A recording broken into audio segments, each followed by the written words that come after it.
क्या आप जानते हैं कि कांग्रेस की सरकार रहते हुए देश में कितने आतंकी हमले हुए और कितने लोगों के शरीर के चीथड़े उड़ गए थे? साल 2004 से लेकर 2014 के बीच देश में कांग्रेस सरकार थी और इस दौरान देश का अधिकतर कोना आतंकियों के हमले से दहल उठा था। याद है आपको? याद नहीं होगा क्योंकि हमें भूलने की बीमारी है, लेकिन यह हमारी जिम्मेदारी है कि हम आपको ये याद दिलाएं। तो अब सुनिए।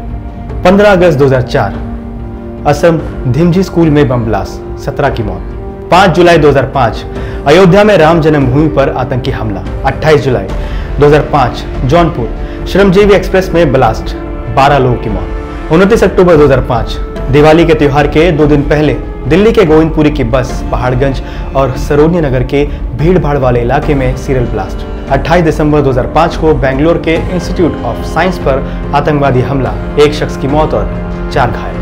7 मार्च 2006 हिंदुओं की श्रद्धा के केंद्र वाराणसी के प्रसिद्ध संकट मोचन मंदिर और भीड़ भाड़ वाले केंट रेलवे स्टेशन में हुए आतंकी हमले में 11 लोगों की मौत और 100 से भी ज्यादा लोग घायल। 11 जुलाई 2006 मुंबई ब्लास्ट, 209 लोगों की मौत और 700 से भी ज्यादा लोग घायल। 8 सितंबर 2006 मालेगांव ब्लास्ट, 32 की मौत, 300 से ज्यादा घायल।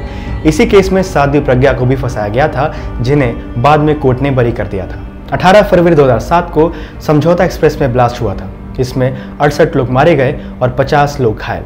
जुम्मे की नमाज के दौरान ऐतिहासिक मक्का मस्जिद में हुए विस्फोट में 9 लोगों की मौत हो गई थी और 58 लोग घायल हो गए थे। 14 अक्टूबर 2007 लुधियाने के एक सिनेमा हॉल में जोरदार धमाका हुआ, जिसमें कम से कम 6 लोगों की जान चली गई। राजधानी के 2 प्रमुख धार्मिक नगर फैजाबाद और वाराणसी में 23 नवंबर 2007 को चंद मिनटों के अंतराल में सीरियल ब्लास्ट से यूपी दहल गया था। 15 लोगों की मौत हुई थी, जबकि 60 से भी अधिक गंभीर रूप से घायल हो गए थे। 1 जनवरी 2008 को रामपुर के सिविल लाइन इलाके में स्थित सीआरपीएफ कैंप पर आतंकियों के हमले से सीआरपीएफ जवान मारे गए थे और कई सुरक्षाकर्मी जख्मी हो गए थे। जयपुर के इतिहास में 13 मई 2008 एक काला दिन लेकर आया था। इस दिन गुलाबी नगरी के मुख्य बाजारों में एक के बाद एक लगातार 9 धमाके हुए थे, जिनमें आधिकारिक तौर पर 63 लोगों की मौत हो गई, जबकि 216 से अधिक घायल हो गए थे। 25 जुलाई 2008 बेंगलुरु में 8 सीरियल ब्लास्ट, 1 शख्स की मौत और 20 लोग घायल। 26 जुलाई 2008 में अहमदाबाद शहर में 70 मिनट में 20 ब्लास्ट किए गए थे। ब्लास्ट में 56 लोगों की मौत हुई थी, वहीं 200 से भी ज्यादा लोग घायल हो गए थे। 13 सितंबर 2008 में हुए सिलसिलेवार बम विस्फोटों में 26 लोग मारे गए थे और 135 घायल हो गए थे। 27 सितंबर 2008 दक्षिण दिल्ली के मेहरौली इलाके में हुए बम धमाके में 1 बच्चे की मौत हो गई और 18 घायल हो गए। 1 अक्टूबर 2008 अगरतला में बम विस्फोट, 4 मरे 100 घायल। 21 अक्टूबर 2008 मणिपुर की राजधानी इंफॉल में रात को हुए बम विस्फोट में लगभग 17 लोगों की मौत हो गई थी और 30 घायल हो गए थे। 23 अक्टूबर 2008 असम में बम विस्फोट, इन धमाकों में 81 लोगों की मौत हुई थी। 28 नवंबर 2008 का मुंबई हमला, Taj hotel, Oberoi hotel, Cama hospital, Nariman house, Leopold cafe, Chhatrapati Shivaji Maharaj terminal आदि पर आतंकवादी हमला, 166 लोगों की मौत और 600 से भी ज्यादा लोग घायल। 1 जनवरी 2009 गुवाहाटी में बम विस्फोट, 6 लोग मरे और 67 लोग घायल। 13 फरवरी 2010 को एक बेकरी में हुआ धमाका, 17 लोगों की मौत, 58 लोग घायल। 7 दिसंबर 2010 दशाश्वमेध घाट पर गंगा आरती के समय हुए एक बम धमाके ने एक मासूम बच्चे को उसके जन्मदिन से 11 दिन पहले ही मौत की नींद सुला दिया था।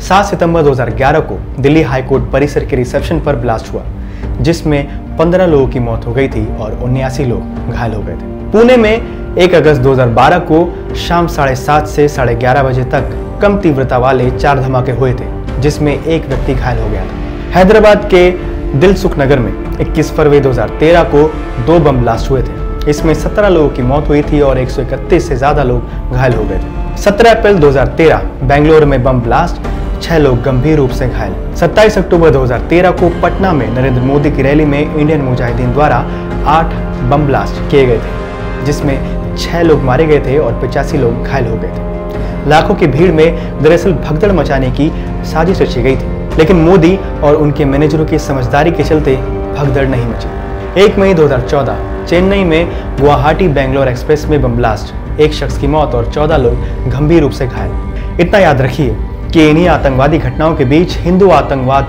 शब्द का भी जन्म हुआ। प्रधानमंत्री की कुर्सी पर पीएम मोदी के बैठने के बाद आपने गौर किया कि कितनी ऐसी घटनाएं हुई हैं और कितने ही लोग ऐसी घटनाओं में मारे गए हैं, जरा सोच कर देखिए। अगर आप हमें फेसबुक पर देख रहे हैं तो लाइक करें, सी फर्स्ट करें, यूट्यूब पर देख रहे हैं तो सब्सक्राइब करें, बेल आइकन दबाएं और हमसे जुड़ी सारी नोटिफिकेशन तुरंत पाएं।